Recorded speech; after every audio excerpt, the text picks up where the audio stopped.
En la enfermedad ulcerosa gástrica y duodenal,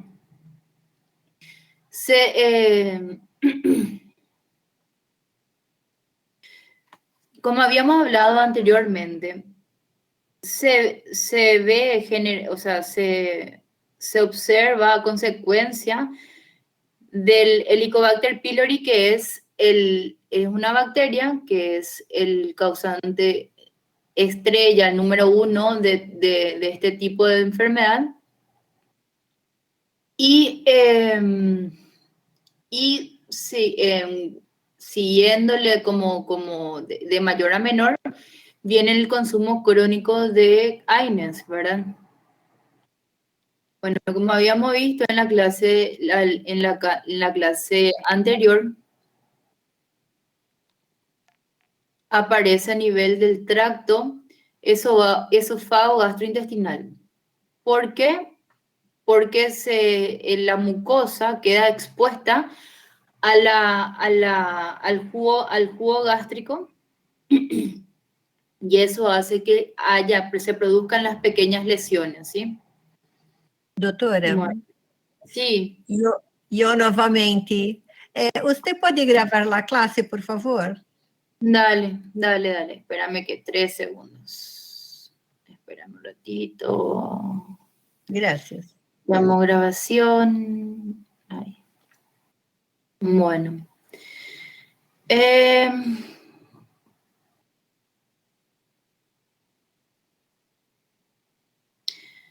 Bueno, continuamos, ¿sí?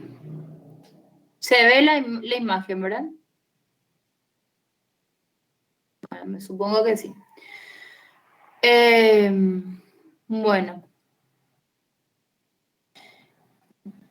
La fisiopatología de esta es cuando se pierde un equilibrio entre los factores defensivos y agresivos de la mucosa gastrointestinal. ¿Cuáles son esos factores defensivos? Son los preepiteliales, epiteliales y los postepiteliales. Como por ejemplo, tenemos el moco, ¿verdad? El bicarbonato, y factores que favorecen a la regeneración de la mucosa. Bueno, es como una película protectora que tiene o sea, la parte desde el esófago, o sea, desde el inicio del estómago, el estómago, pasamos por el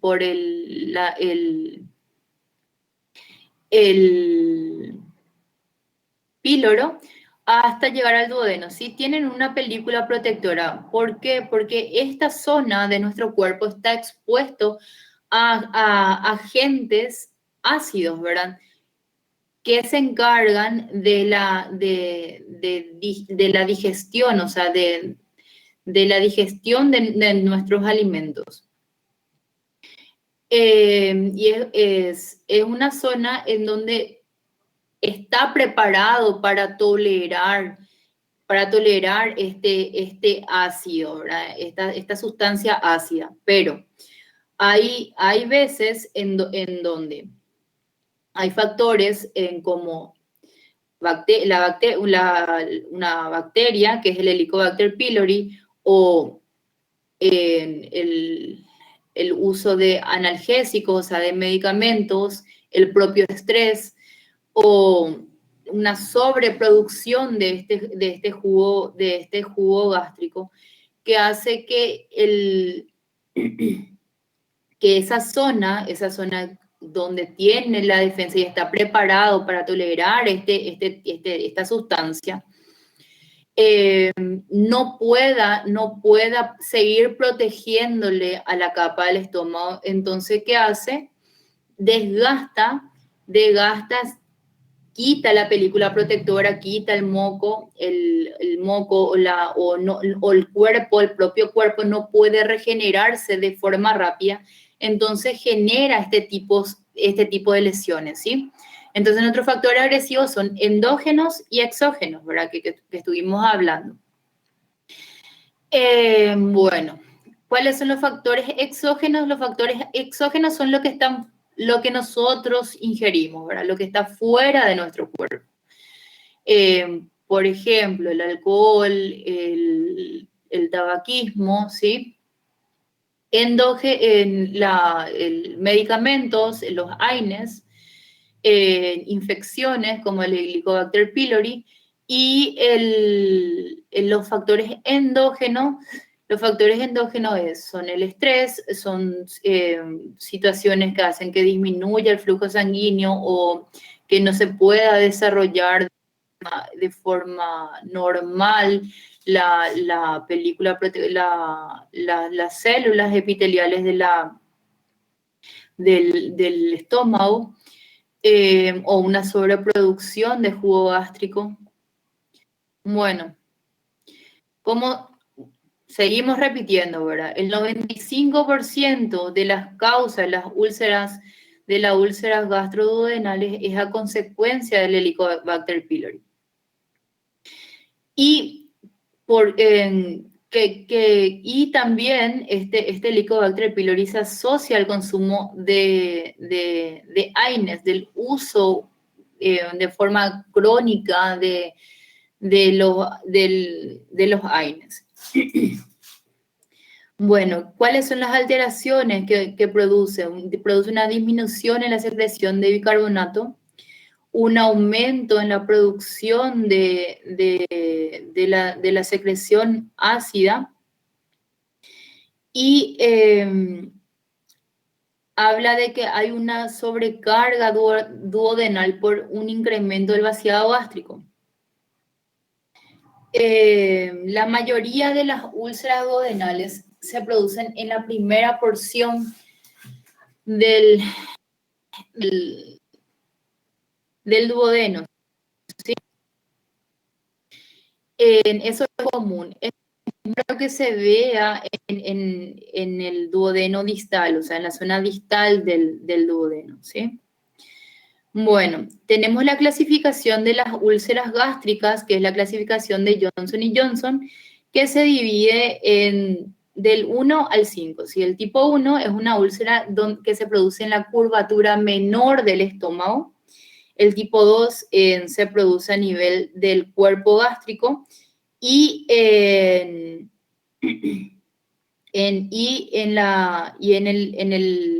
el duodeno.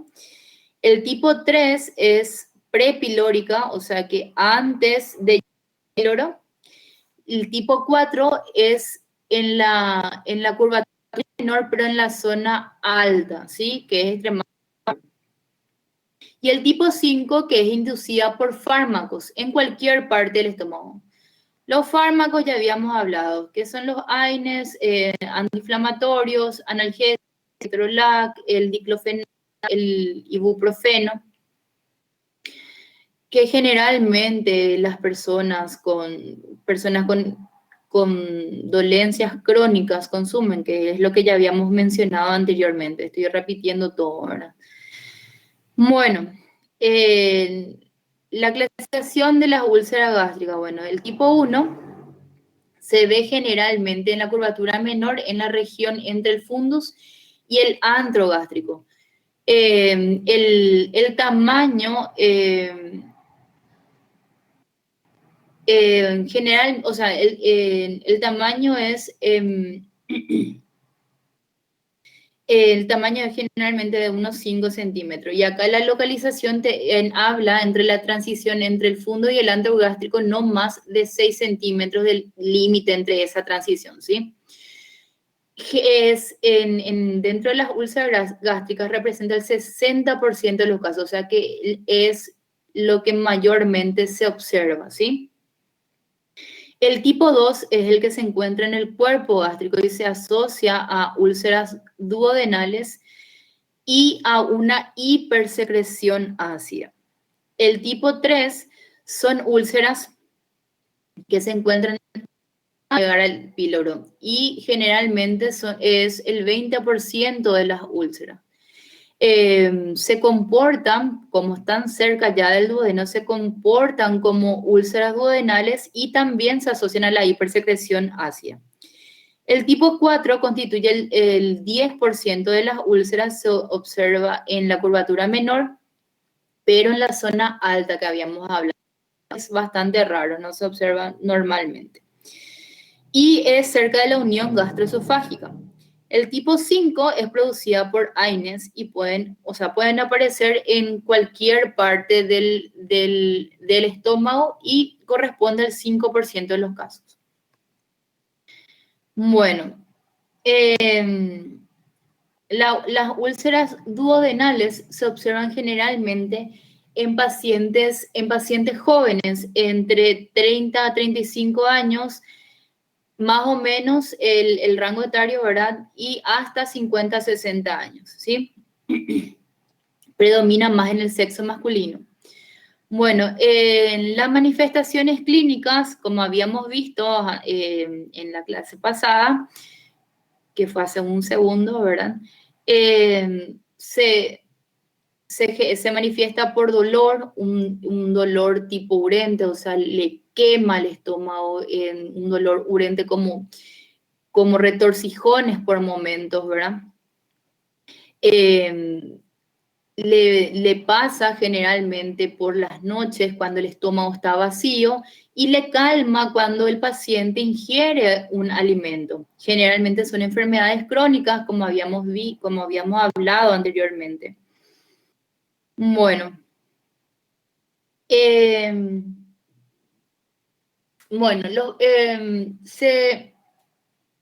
el examen físico, ¿qué es lo que que generalmente se observa en pacientes con úlcera duodenal?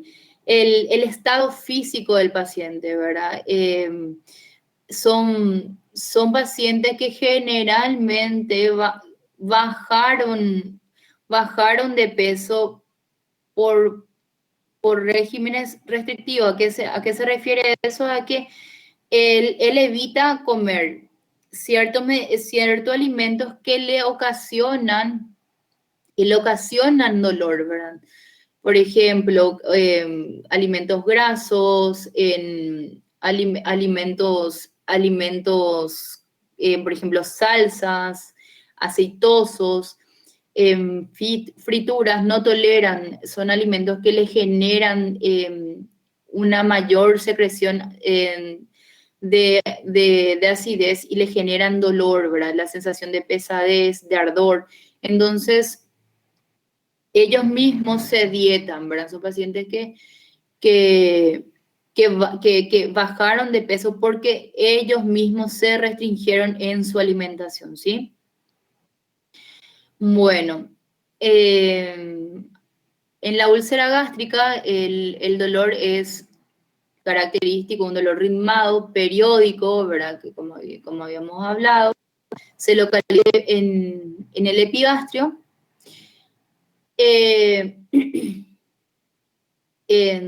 Genera también, como las úlceras duodenales, adelgazamiento, vómitos, sensación de quemazón. Es un dolor que irradia al tórax y región precordial. Bueno, y uno de los diagnósticos diferenciales, como genera este dolor que va al tórax y a región precordial, uno de los diagnósticos diferenciales va con el infarto agudo de miocardio, ¿sí? Bueno, el diagnóstico, como toda enfermedad gastroduodenal, el diagnóstico es por medio de la endoscopía digestiva alta. Por medio de este procedimiento se diagnostica y a su vez se puede tratar, como habíamos visto en la clase anterior, ¿verdad? Se realizan por medio de este estudio muestras de biopsias. ¿Para qué? Para ver si es que hay presencia, uno, de Helicobacter pylori o o otro diagnóstico diferencial que da también sensación de pesadez, pérdida de peso, y se ve en personas jóvenes, o sea, dependiendo del tipo de cáncer, es un cáncer gástrico, ¿sí? Y también dependiendo del sexo, ¿verdad? Bueno, en la clasificación de Forrest, que ya habíamos visto, ¿verdad? En la clase pasada, bueno, voy a pasar porque ya les comenté. Tenemos el Forrest 1A, o sea, acá no vemos ni una imagen del sangrado activo, ¿verdad? Lo que sí vemos son imágenes de cicatrices, o sea que se ve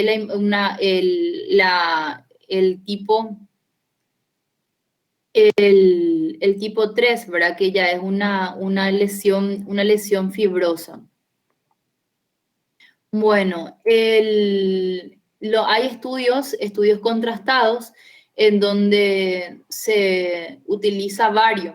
Bueno, y el estudio es por medio de una radiografía. ¿Qué se hace? Le damos al paciente de tomar el contraste y se observa la mancha o una zona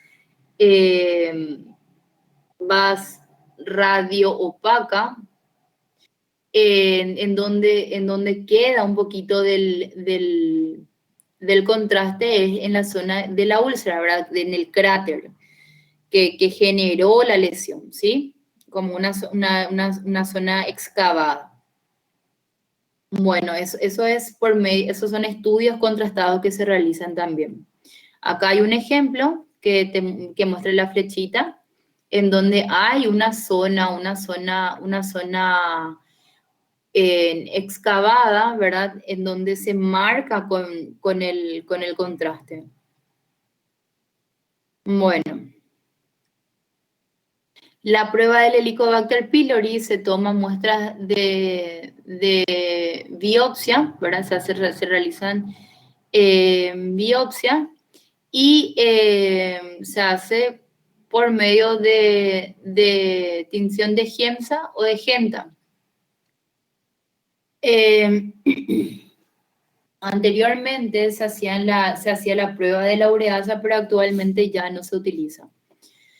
Bueno, los tratamientos médicos son,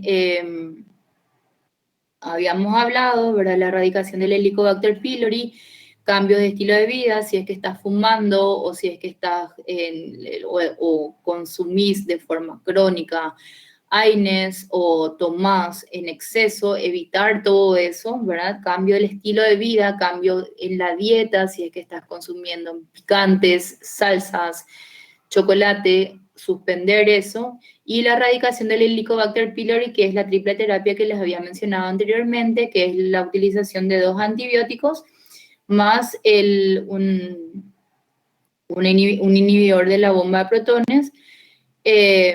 Los antibióticos generalmente son claritomicina o metronidazol con amoxicilina y un omeprazol o lansoprazol. Bueno, acá ya estamos hablando, ya hablamos de la combinación de los 2 antibióticos, el tratamiento quirúrgico, la vagotomía sería el tratamiento final, ¿verdad? Pero en casos de una cirugía programada, generalmente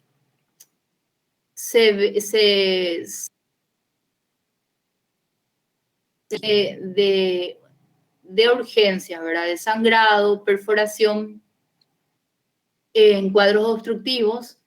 Y en la cirugía programada sería el fracaso del tratamiento terapéutico, que es lo que ya les comenté.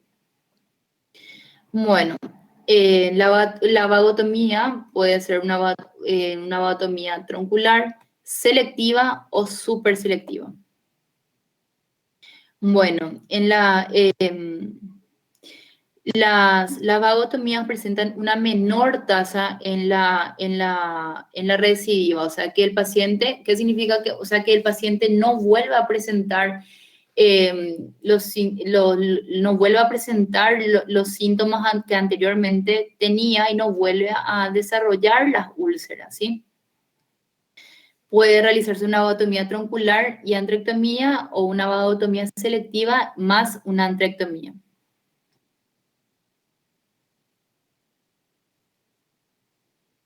Bueno, las complicaciones, como ya mencionamos anteriormente, son la hemorragia, la perforación y la estenosis. ¿Por qué la estenosis puede producirse? Por la cicatrización, o sea, se desarrolla la úlcera, eso fibrosa y genera una cicatriz. Se desarrolla de vuelta la úlcera fibrosa, genera otra cicatriz y va generando una estrechez. Y generalmente son en las úlceras prepilóricas, ¿sí? Eh, Esto puede generar una estenosis.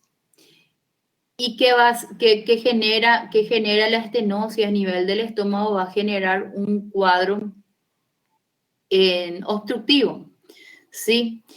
Eh, bueno, en donde el tratamiento sería o dilatación por medio de balones con endoscopía o la realización, si es que fracasa eso, la realización de una cirugía ya. Bueno, con eso nosotros ahora estaríamos terminando la clase, ¿sí? Y quiero saber si es que tienen alguna duda o algo que me quieran preguntar.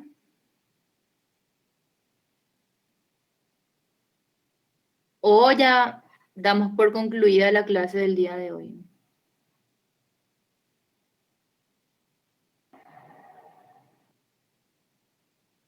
Bueno, dale, perfecto. ¿Y la asistencia tienen todos ya?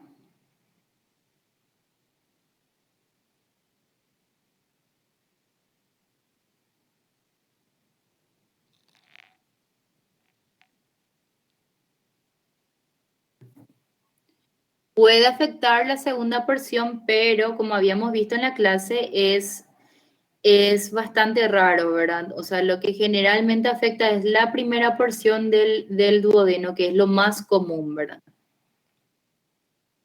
¿Otra pregunta que tengan?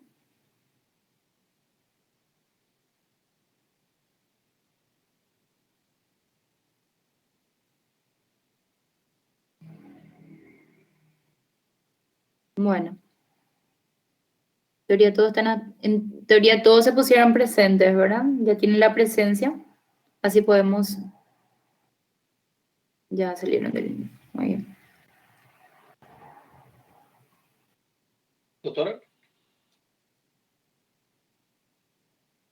Sí, escucho. doctora, ¿qué literatura recomienda para este capítulo? ¿Por Mariano Jiménez o por Schwartz? Este por Schwartz, pero el otro de la úlcera digestiva alta se ve o sea, en el Mariano Jiménez está ese capítulo como tal, ¿verdad?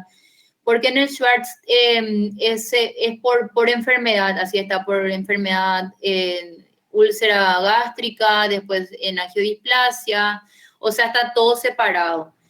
Y en el Mariano Jiménez está el capítulo como tal, hemorragia digestiva alta, algo dice. Perfecto, dale, doctora, gracias. Dale, dale, dale.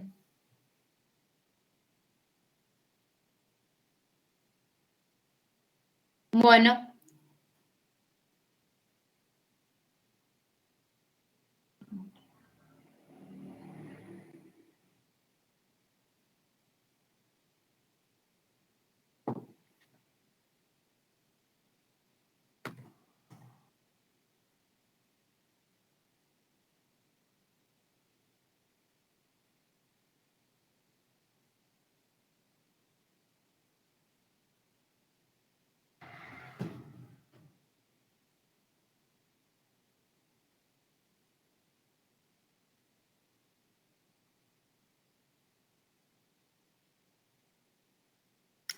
Esto ya te respondí. Bueno, te voy a escribir.